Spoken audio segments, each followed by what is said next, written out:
income from house property. So rental income from property being a building or land appurtenant thereto, or which the taxpayer is owner, is charged to tax under the head income from house property.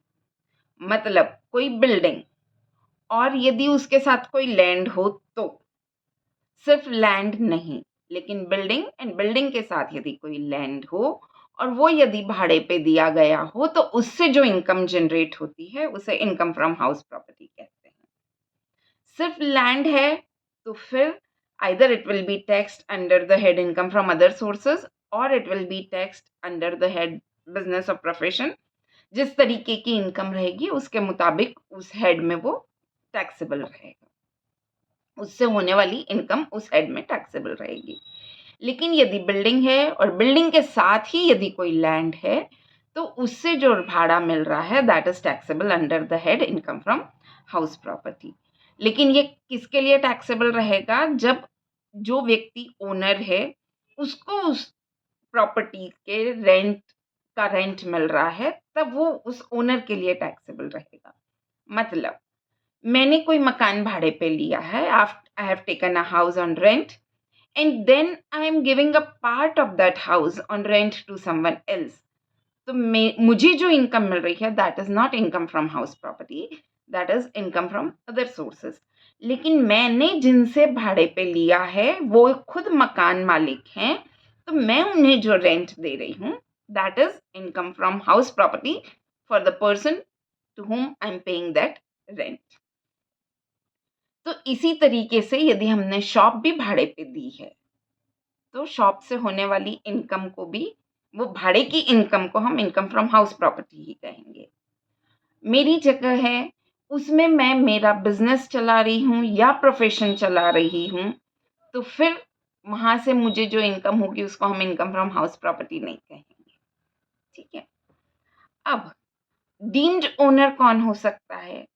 मान लीजिए कि किसी व्यक्ति की वो संपत्ति है और उन्होंने अपने स्पाउस के साथ अलग रहने का कोई अग्रीमेंट नहीं किया है, लेकिन उस प्रॉपर्टी को बगैर प्रॉपर कंसिडरेशन के, कंसिडरेशन मतलब कीमत के, अपनी वाइफ या अपने हस्बैंड के नाम पे ट्रांसफर कर दिया है उस प्रॉपर्टी को। तो इन दैट सिचुएशन वो जो हस्बैंड, वो जो स्पाउस है जिसके नाम पे वो मकान पहले था, वो ही डीम्ड ओनर माने जाएंगे। तो income will be taxable in the hand of that person. Okay. अब तो रेंट जो मिल रहा है that is chargeable under the head income from house property. दो मकान, मतलब असेसमेंट ईयर 21-22 से शायद ये अमेंडमेंट हुआ है। इससे पहले सिर्फ एक मकान, one house was deemed to be self-occupied and the remaining house were supposed to be were deemed to be let out। यदि let out नहीं भी किया है तो भी ये मान के चलते थे कि आपने भाड़े पे दिया है और उससे ऐसी इनकम होनी चाहिए। लेकिन अमेंडमेंट हुआ तब से ऐसा है कि assessee can claim 2 houses to be self occupied. तो असेसी के पास यदि 2 से ज़्यादा मकान हैं तो फिर 2 मकानों को सेल्फ ऑक्यूपाइड ट्रीट किया जाएगा और बचे हुए मकानों को लेट आउट ट्रीट किया जाएगा। तो इसकी इनकम कैसे कैलकुलेट करनी है? यदि मैं सिंपल भाषा में कहूँ तो house income from house property के लिए 3 सिचुएशंस होती हैं। एक, मकान पूरे समय के लिए किराए पर दिया गया है।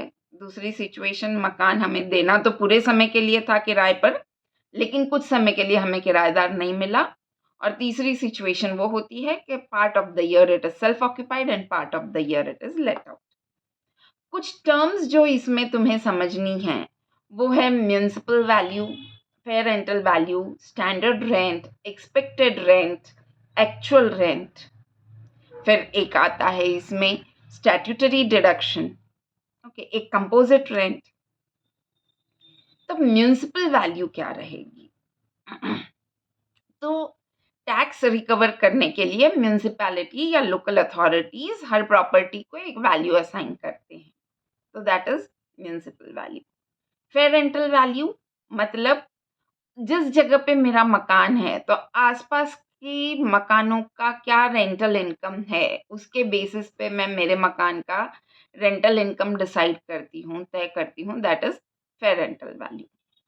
स्टैंडर्ड रेंट, तो रेंट कंट्रोल एक्ट में एक लिमिट दी हुई रहती है, दैट इज द सीलिंग, कि इससे ऊपर मेरा रेंट यानी मकान का रेंट नहीं रह सकता।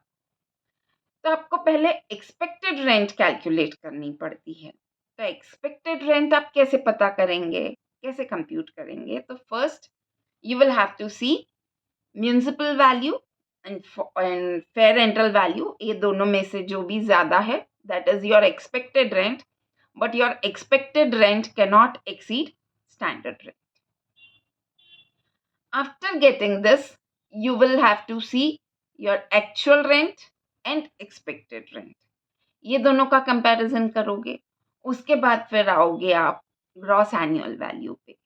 इस ग्रॉस एनुअल वैल्यू में से म्युनिसिपल टैक्स डिडक्ट किया जाएगा। If municipal tax is paid तो ही ये डिडक्ट किया जाएगा। ये डिडक्ट करने के बाद जो अमाउंट बचता है that is known as annual value. इस एनुअल वैल्यू में से 30% of the annual value is allowed as statutory deduction for the normal wear and tear या maintenance of that house property, depreciation, maintenance, everything. तो वो 30% allow करते हैं। और यदि ये हाउस प्रॉपर्टी के कंस्ट्रक्शन के लिए लोन लिया गया है तो फिर लोन पे जो इंटरेस्ट होता है उसका भी डिडक्शन दिया जाता है।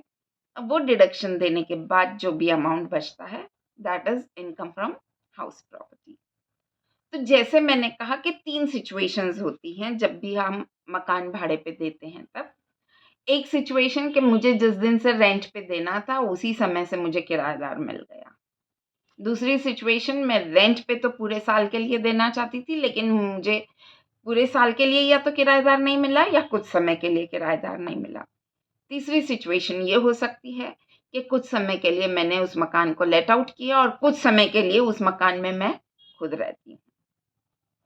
तो ग्रॉस एनुअल वैल्यू कैसे कंप्यूट करेंगे?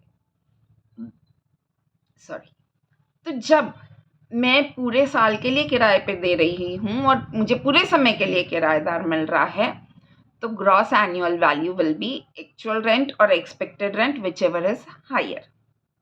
एक्सपेक्टेड रेंट हम कैसे कैलकुलेट करते हैं, कैसे फाइंड आउट करते हैं? तो म्युनिसिपल वैल्यू और fair rental value which ever is more but not exceeding standard rent. Standard rent से ज़्यादा नहीं, लेकिन स्टैंडर्ड रेंट से यदि कम है तो उन दोनों में से जो ज़्यादा रहेगा that is your expected rent. फिर इस एक्सपेक्टेड रेंट को हम कंपेयर कर रहे हैं एक्चुअल रेंट से। अब दोनों में से जो ज़्यादा है that is your gross annual value. In which situation? In the situation when you want to let out the house property and you have let it out for the whole period, मतलब vacant नहीं रहा है मकान।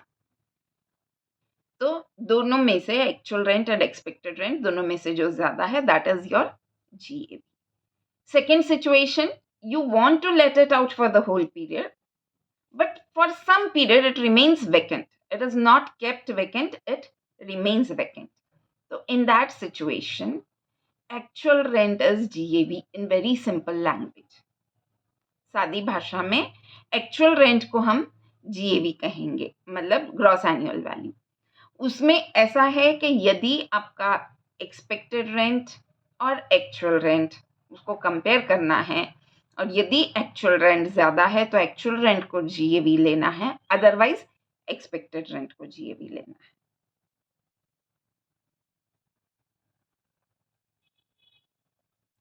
Then third situation, if the house property is let out for part of the year and part of the year it is self-occupied, so it will be deemed to be let out for the whole year।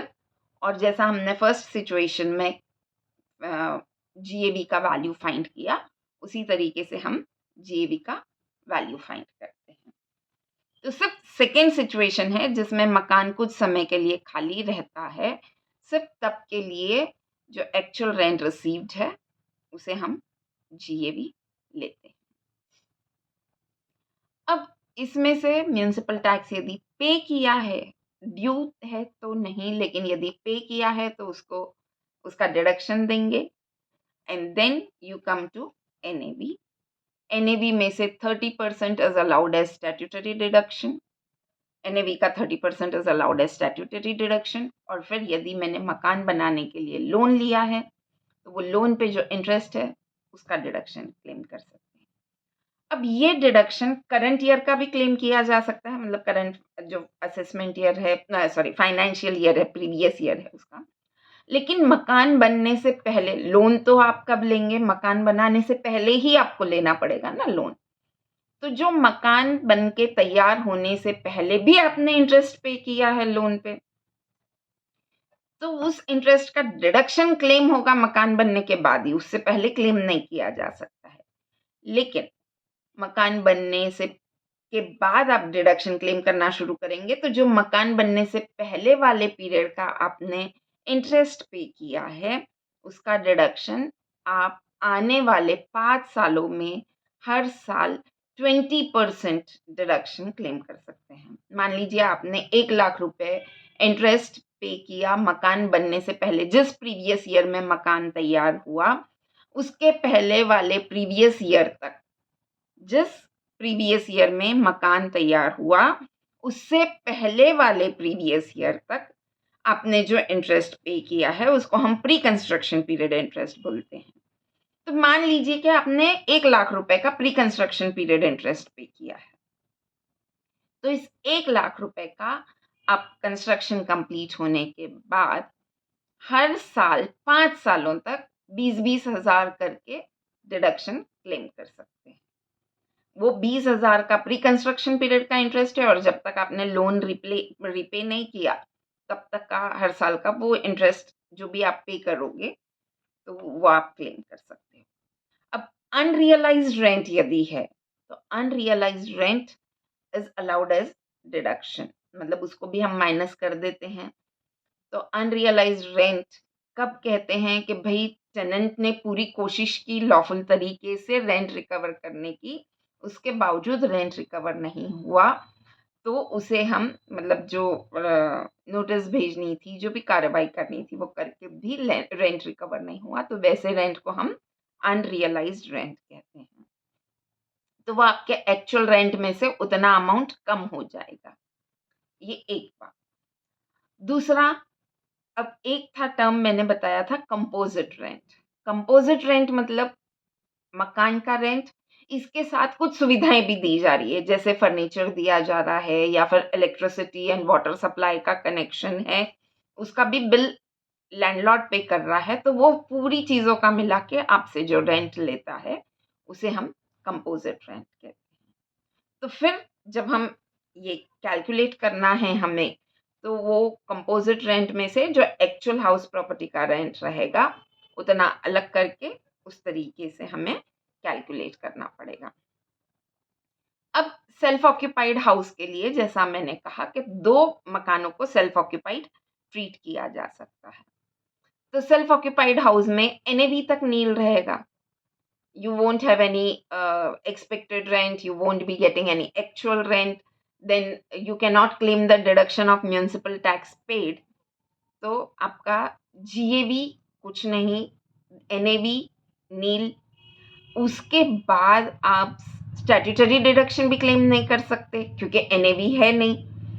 सिर्फ आपने यदि मकान के construction के लिए loan लिया है तो सिर्फ उस पे जो इंटरेस्ट आप पे कर रहे हैं उस इंटरेस्ट का डिडक्शन आप क्लेम कर सकते हैं, and that to maximum ₹2 lakh. 2 lakh से ज़्यादा का सेल्फ ऑक्यूपाइड हाउस प्रॉपर्टी पे इंटरेस्ट का डिडक्शन क्लेम नहीं किया जा सकता। ये भी मतलब कंस्ट्रक्शन के लिए लिया है, तो यदि रिपेयर्स एंड रिनोवेशन के लिए लोन लिया है तो सिर्फ 30,000 रुपए का डिडक्शन क्लेम कर सकते हैं। 30,000 रुपए से ज़्यादा का डिडक्शन क्लेम नहीं कर सकते। और इसमें भी यदि कंस्ट्रक्शन को 3 साल से ज़्यादा का समय लग गया तो 2 लाख नहीं, फिर 30,000 पे आ जाता है the maximum amount of interest which you can claim as deduction. तो I hope the concepts are clear.